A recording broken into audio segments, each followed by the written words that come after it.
9:03 de la mañana, 8:03 en Canarias. Óscar Camps, buenos días. ¿Qué tal? Buenos días. Fundador de Open Arms, gracias por estar esta mañana aquí en la SER. A vosotros por invitarme. ¿Les consta que esté cerca de llegarse a algún tipo de acuerdo o solución europea entre países para desembarcar y reubicar a los migrantes que están ahora a bordo del Open Arms? No. ¿Pero confía en que pueda ser así? Sí, por supuesto. Lamentablemente, lo único que podemos criticar es el sufrimiento que aplicamos sobre el sufrimiento ya en sí de estas personas, porque ningún barco que nos ha precedido en este año y medio que se van aplicando este tipo de medidas del reparto entre países está lleno de personas rescatadas en el mar. Han sido todos desembarcados, por lo tanto este también lo será. El problema y la dificultad estriban los días y en la convivencia y en lo que ocurre a bordo, ¿no?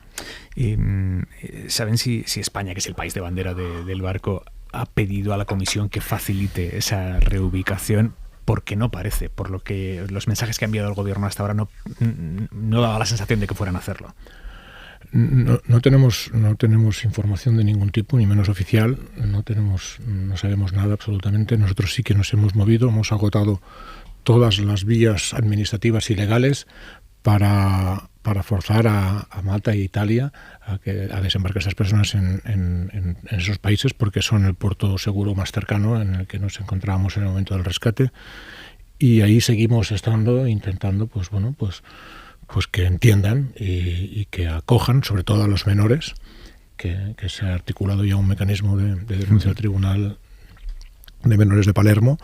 Y luego pues también se improvisó una pequeña oficina de solicitud de asilo y refugio en el propio barco, donde se recogieron todos los testimonios y se rellenaron todos los formularios y se hicieron llegar a las autoridades pertinentes como información, ¿no? Que sepan que estas personas son solicitantes de asilo. Y más en un barco de rescate en aguas internacionales, más no se puede hacer. Hablaba usted de menores. En las últimas horas sí que se ha evacuado a un par de menores, ¿verdad? Sí, esta madrugada se evacuaron a los 2 niños y a sus padres. Por motivos, sí, creo que 9 meses, por motivos médicos. ¿Y dónde están ahora mismo? En Italia. En Italia, en Lampedusa.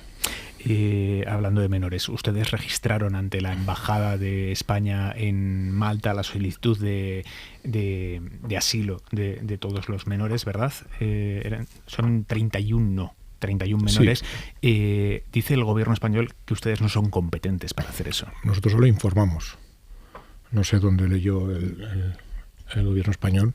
El capitán del barco informó que tenía a bordo este número de menores, y de la misma manera que nuestro departamento jurídico en Italia pues demandó esta situación y solicitó al Tribunal de Menores que se hiciera cargo y tutelara a estos menores y que fueran desembarcados inmediatamente, porque ahora mismo están contraviniendo 2 convenios internacionales en Italia por tener a los menores sin desembarcar, ¿no? No se pueden devolver los menores. Así que, de ninguna manera se pueden devolver los menores, por lo tanto los tienen que asumir.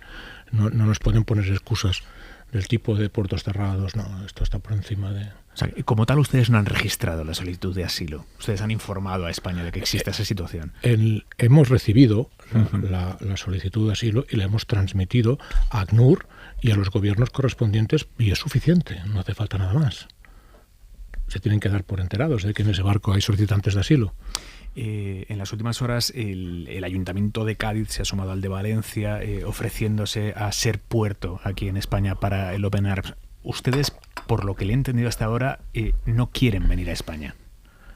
No es una cuestión de querer, es una cuestión de que realmente nosotros hemos actuado en el Mediterráneo Central, bajo las zonas de influencia de Italia, de Malta, y es ahí donde tenemos que solicitar la coordinación de estos eventos en los que hemos participado. En alguno de ellos incluso fue la propia Malta, la administración maltesa, la que nos indicó lo que teníamos que hacer, y lo hicimos, pero luego, lamentablemente solo pretendían que desembarcáramos a una parte de los que habíamos rescatado. Esto es lo que pasó el viernes, ¿verdad? Exacto. Ustedes tenían ya a 120 migrantes a bordo y les avisan de que hay otra embarcación, ustedes van, los rescatan, y entonces Malta se quiere llevar solo a los últimos en llegar. Exactamente.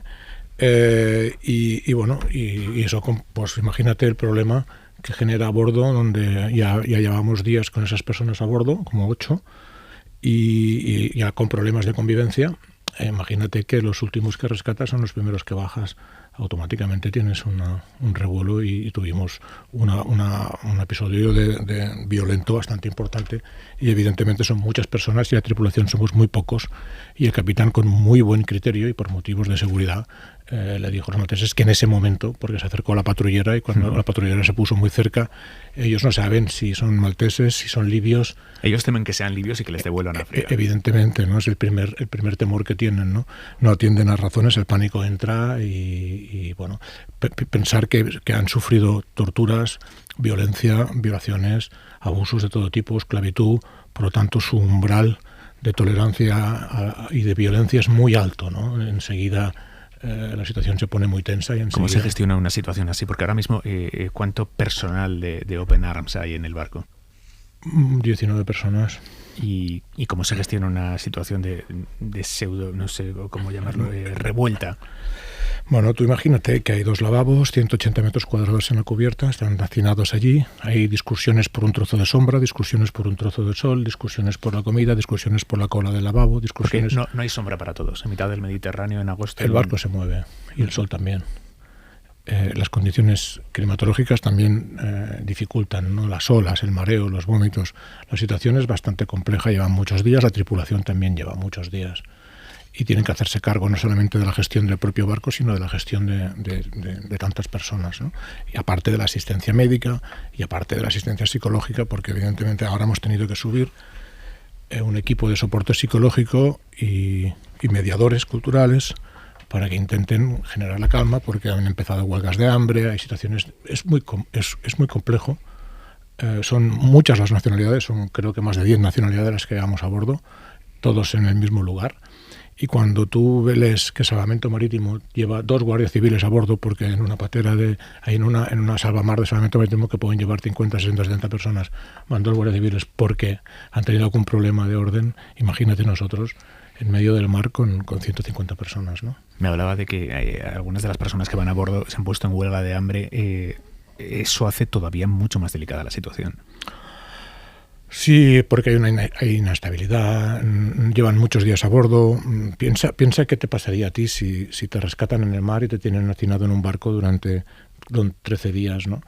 Y ni siquiera has podido llamar a tus padres para decir que estás vivos, tu familia no sabe dónde estás, llevas 13 días desaparecido, hay padres de familia, hay hijos, hay madres. La situación es de desconocimiento absoluto de lo que va a pasar, por lo tanto eso genera mucha ansiedad. Y además el cansancio, ¿no? Y dormir en cubierta, emocionalmente hay un postraumático muy alto, sobre todo en las mujeres. Los hombres lo llevan con más violencia, responden a la violencia con más violencia. Y es inaceptable, ¿no? Que sabiendo que esto se va a resolver, sabiendo que de una manera u otra siempre se activa este mecanismo de la Comisión Europea, que se reúne y coordina el reparto voluntario entre los países, sabiendo que todo esto ocurre, sabiendo que el Mediterráneo es el corredor más mortífero del planeta, sabiendo que llevamos 14.000 muertos en esta última legislatura europea, sabiendo todo eso, no somos capaces de arbitrar un sistema de desembarco semiautomático. Pero si se automatizara ahora ese sistema de reparto, ¿no supondría exonerar a Malta y a Italia de sus responsabilidades? Si automáticamente en el momento en el que hay un barco se activa un mecanismo por el cual los migrantes van a países que no son Italia y Malta, no se está exonerando precisamente, no se está haciendo lo que quiere Salvini. En tanto en cuanto somos conscientes de que se incumplen convenios internacionales y el derecho marítimo internacional y lo toleramos, somos cómplices. ¿De qué sirve pensar que exoneramos si no somos capaces de denunciar en el Tribunal Marítimo de Hamburgo estos incumplimientos? Somos igual de cómplices. ¿Usted cree que España va a denunciar a Italia ante el Tribunal del Derecho del Mar de Hamburgo? Bueno, si públicamente sus representantes y sus ministros no dejan de decir que incumplen, bueno, pues quizá habrá que hacer algo, ¿no? No lo sé. Si la misma Unión Europea no es capaz de poner orden dentro de los 28, pues para eso están los tribunales, ¿no? a veces pienso que tenemos políticos antisistema, ¿no? O sea, yo pensaba que eran organizaciones humanitarias o activistas antisistema, pero no. O sea, son las organizaciones humanitarias las que están cumpliendo con el derecho marítimo internacional y son algunos países los que se dan saltando el sistema, ¿no? Y de hecho, tolerado por el resto de países, ¿no? A mí no me toca hacer política, ¿no? No me toca hacer política. Lo único que hacemos nosotros es intentar proteger la vida humana en el mar, ¿no? Y también vamos al origen del problema también para intentar aportar nuestro granito de arena. ¿Usted entiende al gobierno cuando dice no podemos asumir nosotros permanentemente las consecuencias de que Italia y Malta no estén haciendo lo que les marca a ellos la ley? Y las tenemos que asumir la ciudadanía con nuestros propios recursos. Leí yo la entrevista del ministro Ábalos el domingo en El País, entiendo que sí. Decía, me molestan los abanderados de la humanidad que no tienen que tomar nunca una decisión, los que creen que solo ellos salvan vidas desde el ámbito privado. Nosotros lo hacemos a través de salvamento marítimo, que no pone un barco sino bastantes más, y rescató el año pasado a 50.000 personas en el mar. ¿Y qué hacemos? Aparte de felicitar a los compañeros de salvamento marítimo, que hacen un trabajo excelente y que para eso les pagamos entre todos, ¿qué hacemos con el resto? ¿Los dejamos morir? Porque están a 0, millas de nuestra jurisdicción. Nos olvidamos de lo que ocurre, dejamos de pensar que son humanos. Tenemos organizaciones de este país que llevan un barco con la bandera de este país, que tiene a bordo 150 personas y está protegiendo la vida de estas 150 personas, y nadie de este país protege a los ciudadanos de ese barco y a ese barco que es abanderado del mismo país. ¿Usted está convencido de que si ustedes no llegan a estar ahí, las personas que llevan ahora a bordo habrían muerto? ¿Usted cree que nosotros vamos recogiendo por Trípoli y por las costas, por Zuara, por Zahuilla, como si fuera un barco golondrina, los vamos cogiendo de allí? ¿Usted tiene idea de lo que son 350.000 kilómetros cuadrados de mar? ¿Sabe lo que tarda una embarcación en cubrirlos? ¿Sabe cuánto dura la vida en el mar? ¿Sin chaleco y sin nada? Pues evidentemente que estarían todos muertos. De hecho, están llegando cadáveres a las costas de Libia, de Túnez, casi a diario. Pero no importa, son sin nombre. No sé si ha podido leer estos días al diputado de Ciudadanos, Marcos de Quinto, insinuando que ustedes son el último eslabón logístico de las mafias. Nos han dicho tantas cosas, pero tantas. Incluso fiscales italianos, el fiscal antimafia de Italia ha estado 2 años y medio investigándonos, nos acusaba de ser un grupo criminal y de tener contactos con los traficantes. De hecho, si te fijas en la palabra, en la definición de traficante de personas, creo que están más cerca los gobiernos que nosotros del tráfico de personas, pero se habla de nosotros, ¿no? Cuando un gobierno le paga a otro para que modifique un flujo migratorio, para que impida que salgan, y el otro gobierno, para tener más dinero, mira para otro lado y deja salir el flujo. En este caso está hablando de Italia y de Libia, ¿verdad? Estoy hablando de todos los países, porque la Unión Europea lo único que hace es externalizar fronteras. Y además exporta el modelo a Estados Unidos, que Estados Unidos lo está haciendo con México. Lo empezamos los españoles con Marruecos, luego lo siguió Grecia con Turquía y ahora Italia con Libia. Y les pagamos para que impidan su salida, para que pongan dificultades. Y cuando acostumbras a un gobierno a recibir dinero por esto, cuando quiere más dinero, ¿qué hace ese gobierno? ¿Qué hace? Pues no sé, ¿por qué Turquía, que ha recibido 3.000 millones ahora mismo, está dejando salir a tanta gente? Grecia es ahora mismo el país que más presión migratoria está recibiendo, muchísima más que España y muchísima más que Italia, pero no se habla de ello.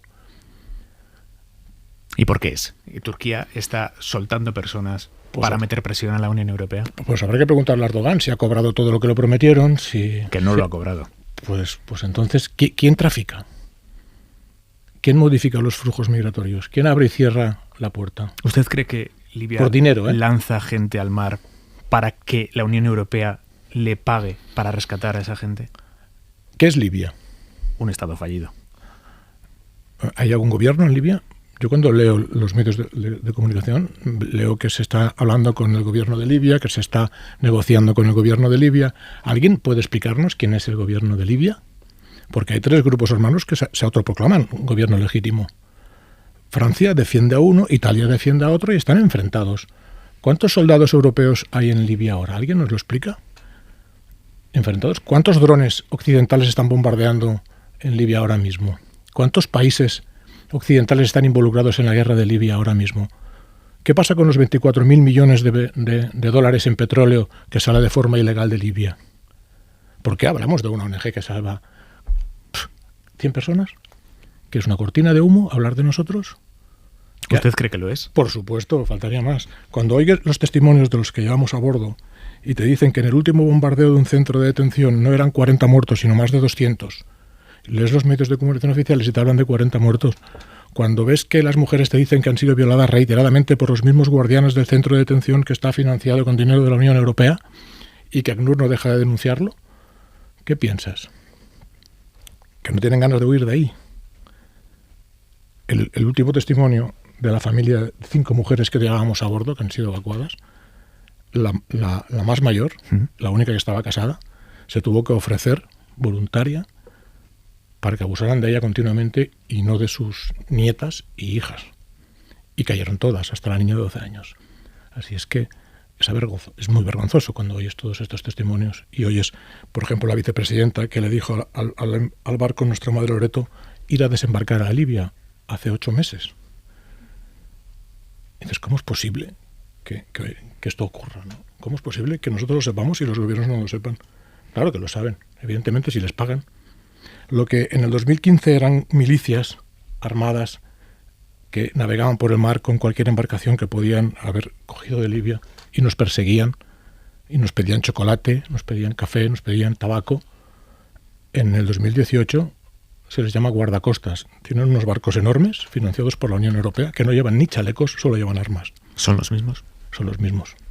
Y por las redes sociales verás a unos cuantos políticos, porque creo que había un representante de Ciudadanos que me hizo un tuit en el que decía que fulanito que está en una barca es un traficante. Fulanito que está en una barca está en nómina de Italia.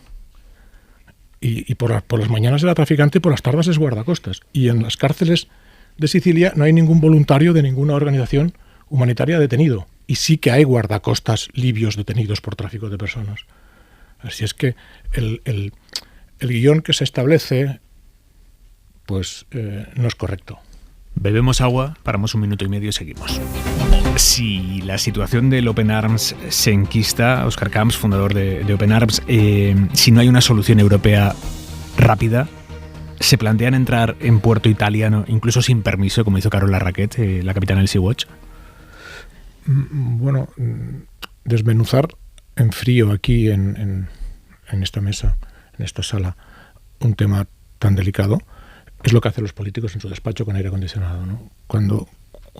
Y tienen su aplicación de su propio sentido común, ¿no? Y de sus asesores. Cuando estás en el mar y ves cómo se está hundiendo, cómo está escorando una patera con 400 personas que empiezan a caer, los que están a un lado al agua, y empiezas a ver cómo empiezan a sacudirse en el agua, cómo las mujeres dejan a los niños caer porque no pueden. Tú no piensas en si te van a multar con 1 millón o medio millón o no sé qué. Tú te tiras al agua e intentas recoger ese niño antes de que desaparezca, y nos ha pasado muchas veces. Una vez lo tienes a salvo y estás tranquilo y te ha bajado la adrenalina, entonces puedes hablar de lo que ha ocurrido y podemos discutir qué es lo que hay que hacer con esta situación, pero en ese momento no puedes, porque algo te empuja a hacer lo que debes hacer. Esa decisión la toma en última instancia el capitán del barco. No, esa decisión se toma cuando es una operación de rescate. Cuando tú ves una embarcación con dificultad, ya te pones en alerta, ya estás pendiente, pero es que ahora mismo en el barco el criterio que prima por encima de todo es la salud y la vida de las personas que llevas a bordo, no solamente de los náufragos, sino también de la tripulación, y esa sí que es una responsabilidad del capitán. Entonces puede ser que haya un momento en el que haya una pelea en el que se increpen varones de varios países y aquello no podamos contener y tengamos un problema serio y nos tengamos que encerrar dentro y poner rumbo a tierra porque tendremos un problema importante, un problema serio. Pero será una decisión que se toma en ese momento, en ese lugar, por unas condiciones determinadas, que en un despacho o en un jet privado o estando de vacaciones en un hotel de 5 estrellas, con tu asesor al lado, parece que están haciendo estos, ¿no? Ahora, ¿por qué van a Puerto? Es que la quieren liar, es que esto es lo que quieren es protagonismo, esto es lo que quieren es sensacionalismo. Y claro, la realidad se vive dentro, ¿sabes? Y las decisiones se toman en consecuencia de lo que está ocurriendo. Y nosotros, evidentemente, vamos a priorizar la salud y la vida sobre cualquier otro criterio, independientemente del que sea, de que sea un decreto, de que sea un convenio, de que sea una multa. Ya, incluso aunque la tripulación se exponga a altas penas de cárcel. Todos sabemos a dónde nos hemos metido. Cuando el ministro dice que no tomamos decisiones, no sé por qué lo dice. Porque yo he tenido que hablar con mi familia para decir, bueno, esto es una fundación, hay unos patronos. Y cuando la creamos, nunca la creamos pensando que esto sería lo que es. Entonces, ¿quién quiere ser patrono de una fundación que está al límite y amenazada por varios países, perseguida por la misma Unión Europea, con amenazas de multa de 1 millón de euros, cuando un patrono responde con su patrimonio delante de todo esto? La organización no tiene dinero para pagar una multa de este calibre. Ni juntando el patrimonio de toda mi familia podría pagar una multa de este calibre. Entonces todos sabemos a lo que nos exponemos. Ya lo hemos hablado antes. Mi madre me dijo que de la cárcel se sale, del fondo del mar no. Que yo no sé lo que dice Ábalos, pero el capitán del barco se está jugando su titulación. Todos los demás nos jugamos la libertad y el patrimonio. Y yo creo que es injusto, completamente injusto. Porque lo único que pretendemos es poner a salvo vidas en peligro, entregarlas a la administración que corresponda, y nosotros no somos quien para decir qué es lo que hay que hacer con ellos, pero lo que sabemos es que no hay que dejarlos morir. Luego, una vez en tierra, veremos si su situación administrativa es correcta o no, pero que no me digan que estamos sacando migrantes ilegales en aguas internacionales, porque las aguas internacionales son eso, internacionales. Por lo visto son de todos, menos de los africanos, que son migrantes dentro de las aguas internacionales, ¿no? Si el gobierno a usted le dijera, de verdad tenemos información que vosotros no tenéis, tenemos contactos con otros países a un lado y al otro del Mediterráneo que vosotros no tenéis, y tenemos una estrategia en la cual el hecho de que vosotros estéis en el Mediterráneo ahora actuando por libre perjudica esa estrategia. Si el gobierno les dijera eso a ustedes, ¿cómo responderían? En primer lugar, el gobierno tendría que haberme aceptado una de las 3 solicitudes de tomarme un café que hice para hablar con el presidente o con vicepresidencia, porque ya hablé con el ministro Ábalos muchísimas veces y todo emana desde muy arriba. Entonces la única manera de poder contrastar esta información era tomar un café con el presidente. ¿Qué es muy arriba? ¿Es el presidente el que está decidiendo esto? Yo lo conocí cuando la presentación de los 100 días, nos conocimos, me invitó, nos conocimos, nos prometimos un café, porque yo tenía muchas cosas que contarle sobre el Mediterráneo Central, después de lo que le ocurrió con el Aquarius, pero este café no llegó nunca. ¿Y cuántas veces lo ha pedido, me dice? 3. ¿Y le han contestado? Por escrito. ¿Por escrito lo ha pedido o por escrito le han contestado? Por escrito de todas las maneras posibles, tocando todos los contactos posibles, y por escrito me han contestado que no. ¿Le han dicho específicamente que no? Sí, exactamente. Entonces, no creo que... Si la Unión Europea te premia, si recibes premios de todos los estamentos, de organizaciones internacionales, no sé cuántos premios y medallas nos han dado ya, no sé cuántas, no nos caben en los despachos, y de golpe te criminalizan. Escribió el otro día una carta al gobierno de España, pero también a otros gobiernos, a Francia, a Alemania. ¿Con ellos tiene contacto? Sí, con Macron y con Merkel, sí. ¿Con ellos directamente? Sí, claro. Y con el presidente del Parlamento Europeo. ¿Y en esta crisis, en estos días, ha tenido o va a tener contactos con esos gobiernos? Sí, claro. ¿Los ha tenido ya? Sí, claro. ¿Con quién? Pues con todos los que te he dicho, con todos los que hemos nombrado aquí. ¿Ha hablado en estos días con Macron? Y con Merkel. Y con el presidente del Parlamento Europeo. ¿En estas 2 últimas semanas? Sí. ¿Y qué le ha dicho Macron? Bueno, él no dice nada, él recibe la información, él no dice. Le llega el Elíseo y la respuesta que tenemos es que se ponían en marcha. Y de hecho hay un artículo en prensa que dice que Francia ya se puso en marcha y está empezando a coordinar. De hecho, Macron el 12 del mes pasado tuvo un encuentro en París creo que con 12 representantes de países europeos, y se propuso coordinar un mecanismo de desembarco, y él se propuso para liderarlo, y aprovechando que este artículo existía me puse en contacto con él y le dije, bueno, ya que te has ofrecido, échanos una mano para arrancar esto, porque movilizar o coordinar esta esta comisión lo debe hacer siempre y cuando se active por un país miembro, ¿no? Y si España se ponía de perfil y en todos los artículos decía que no iba a hacer nada, pues tuvimos que buscar ayuda en otros países. Por confirmar si lo estoy entendiendo bien, en estas últimas semanas, con los migrantes a bordo del Open Arms, usted ha hablado con Merkel y con Macron y ha pedido hablar también con Pedro Sánchez y él ha declinado tener esa conversación con usted. Sí, más o menos sí. ¿Y cómo lo interpreta, siendo el barco de bandera española? Bueno, nosotros tenemos contacto con el gobierno, pero no al nivel de Pedro Sánchez. Y esa información que tú me proponías, que si yo fuera consciente o que si el gobierno me dijera, pues evidentemente podíamos sentarnos y valorar qué es lo que se puede hacer y qué es lo que no se puede hacer, porque nuestra intención no es perjudicar a ningún gobierno, pero tampoco es dejar morir a la gente del mar. De alguna manera podríamos llegar a hacer algún tipo de presión. Evidentemente que estamos de acuerdo en que no es responsabilidad del gobierno español lo que pasa en el Mediterráneo central. No es responsabilidad del gobierno español, pero eso no implica que una organización española esté trabajando en cualquier otro país de África o de Asia haciendo ayuda humanitaria y sea protegida por su propio gobierno. Eso no implica que la Armada Española tenga barcos repartidos por allá del mundo haciendo acciones para terceros países sin que tampoco sea una responsabilidad del gobierno español. Y esto no le está costando dinero al gobierno español, porque, francamente, lo paga la ciudadanía con donaciones privadas. Así es que no es lo mismo que Salvamento, no nos puede comparar ni alinear con Salvamento Marítimo, porque Salvamento Marítimo es una entidad civil que gestiona la seguridad de 1 millón de kilómetros de zona SAR española, de responsabilidad española, y nosotros estamos haciendo lo que podemos donde las administraciones han dejado de hacerlo. Y lo único que pretendemos es que vuelvan a hacerlo para salir de allí y dejar de hacer lo que estamos haciendo. ¿Cuántos días más aguanta el Open Arms tal y como está ahora? No te sé decir. Puede ser que haya un conflicto dentro de media hora y tengamos un herido grave o lo que es peor, que muera alguien a bordo por violencia. Sería un drama. Para nosotros sería imperdonable. Pero tampoco tenemos la capacidad para hacer todo lo que estamos haciendo. Evidentemente que nosotros tenemos la capacidad y la preparación para proteger la vida humana en el mar y lo que dice la ley, de depositarla en un puerto seguro el más cercano. No venir a 600 millas para desembarcar a las personas cuando estás a 28 millas del puerto más cercano. Es incomprensible y sobre todo cuando oyes según qué guiones y según qué discursos que no solamente fomentan el odio, sino que además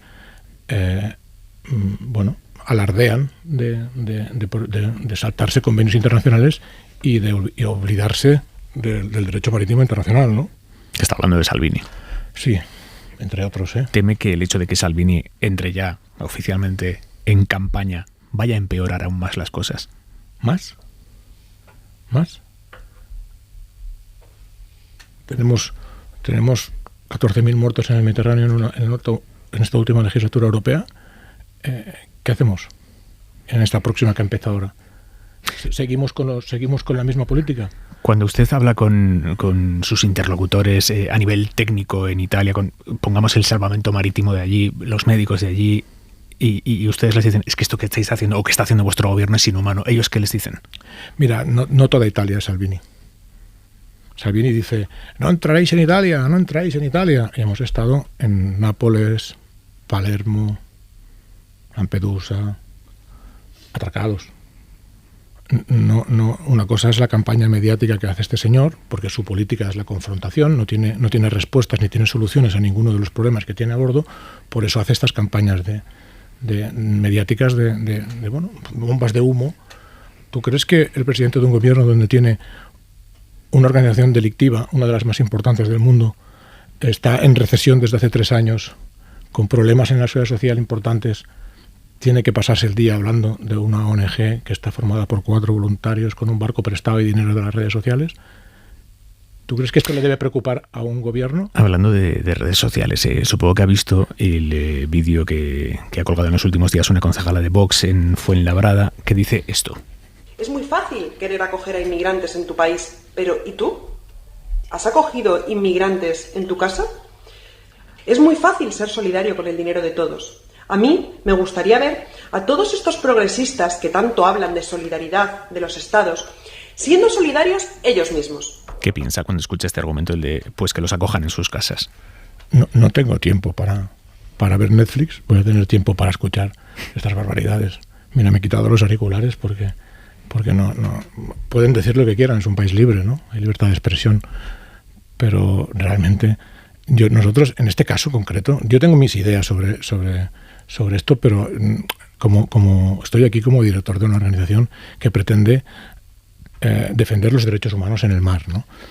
Hay cientos de miles de organizaciones que defienden los derechos humanos en tierra, pero es que hay 3 partes de mar por una de tierra. Ahora mismo hay unos 2 o 3 millones de personas en el mar. Se vulneran los derechos humanos en el mar en barcos mercantes, en barcos de pesca, con esclavos, con niños comprados en la India.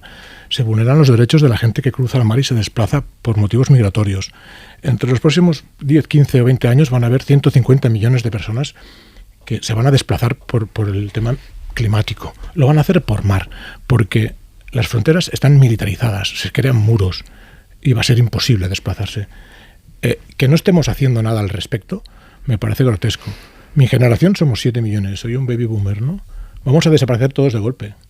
¿Está preparado este país para asumir esto cuando tenemos una natalidad ridícula? Merkel, cuando acogió a cerca del 1 millón de migrantes entre el 2015 y el 2016, era el país más viejo del mundo después de Japón. Tenía un índice de natalidad de 8 por cada 1.000 habitantes, 8 nacimientos por cada 1.000 habitantes. Era imposible continuar así. Necesitaba cerca de 1 millón de personas. Y casualmente en el 2015 entraron por Grecia más de 1 millón de personas. Se les ponía trenes en Austria para ir a Alemania. Pero nunca se habló de que esto fuera un efecto llamada. El efecto llamada somos nosotros. Claro, cada país tiene su problemática. ¿Estamos haciendo algo nosotros como país? ¿Estamos pensando qué es lo que vamos a necesitar? Lo que ahora dice esta señora de que ¿qué hay que hacer para que no vengan? Dentro de 10 años o 15, te prometo que la pregunta será ¿qué hay que hacer para atraerlos? Porque los vamos a necesitar, pero los vamos a necesitar cualificados. ¿Pero estamos haciendo algo? Porque las decisiones que toman algunos políticos tienen consecuencias. En China hay 14 millones de hombres que no se pueden casar porque un día alguien generó la política del hijo único y van matando a las niñas. ¿Y ahora qué? ¿Ahora roban niñas en Bangladesh? ¿Y mujeres en Bangladesh? Óscar Camps, ¿hasta cuándo va a estar en España? Lo digo por si en la Moncloa deciden convocarle. Pues espero no tener que pedir asilo o refugio a otro país. O sea, yo soy de aquí. Óscar Camps, fundador de Open Arms, gracias y mucha suerte. A vosotros.